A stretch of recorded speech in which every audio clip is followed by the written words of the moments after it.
اس لیے ایک نابینا کے بارے میں ایک واقعہ اس عاجز نے پہلے بھی سنایا کہ رات کا وقت تھا، اسے پانی لانے کی ضرورت پڑی کہیں دور سے. اس نے پانی کا گھڑا اپنے سر پہ رکھا اور لاتے ہوئے ایک ہاتھ میں اس نے چراغ جلا کر پکڑا ہوا. اب دیکھنے والے بڑے حیران، کہنے لگے آپ تو نابینا ہو، آپ کو اس روشنی سے فائدہ تو کوئی نہیں، آپ تو اپنے اندازے کے مطابق راستوں کے اوپر چلتے ہو، تو آپ کو تو روشنی کی ضرورت ہی نہیں. اس نے کہا بالکل ٹھیک ہے، مجھے روشنی کی ضرورت نہیں، لیکن رات کا اندھیرا ہے. آنکھوں والے جب اندھیرے میں چلتے ہیں تو ان کو صحیح پتہ نہیں چلتا.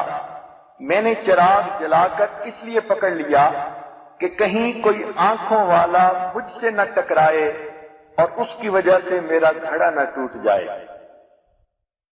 تو اندھا کتنا سمجھدار تھا کہ اس نے چراغ اس لیے پکڑا تھا کہ دوسرے لوگ راستے کو دیکھیں اور مجھ سے مت ٹکرائیں، اس لیے کہ اگر ٹکرائیں گے تو نقصان تو میرا ہوگا.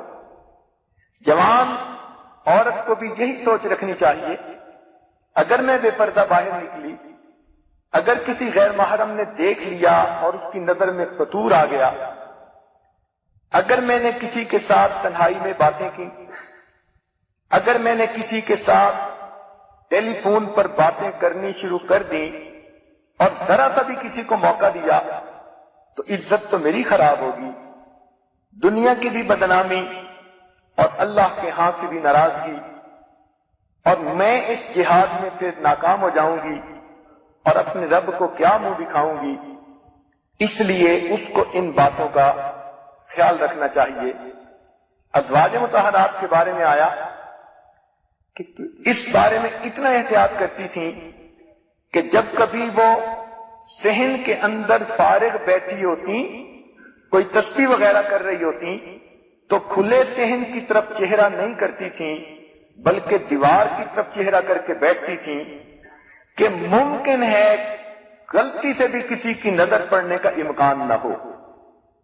اب سوچئے کہ اپنے گھر میں بیٹھی ہوئی عورت صحن کی طرف چہرہ کر کے اس لیے نہیں بیٹھتی کہ ممکن ہے دروازہ کھلے یا کوئی اور ایسی صورت بن جائے، غلطی سے بھی کسی کی نظر نہ پڑے، تو وہ بیٹھتی بھی تھیں تو دیوار کی طرف اپنا چہرہ کر کے بیٹھتی تھیں تاکہ کسی کی نظر پڑنے کا سوال ہی پیدا نہ ہو. تو معلوم ہوا کہ یہ عورت کی ذمہ داری ہوتی ہے، فرض منصبی ہوتا ہے. اس کا دنیا میں رہتے ہوئے سب سے بڑا کام یہ ہوتا ہے کہ وہ اپنی عزت و ناموس کی حفاظت کرے. اگر اس کی عزت لٹ گئی تو اس کا سب کچھ لٹ گیا، اس کے پلے کچھ نہ بچا. اس لیے عورت کو اس معاملے میں ضرورت سے زیادہ محتاج ہونے کی ضرورت ہے. ایک اصول ذہن میں رکھ لیں، افسوس کے ساتھ مجھے کہنا پڑ رہا ہے کہ مرد ہمیشہ اپورچونسٹ ہوتے ہیں.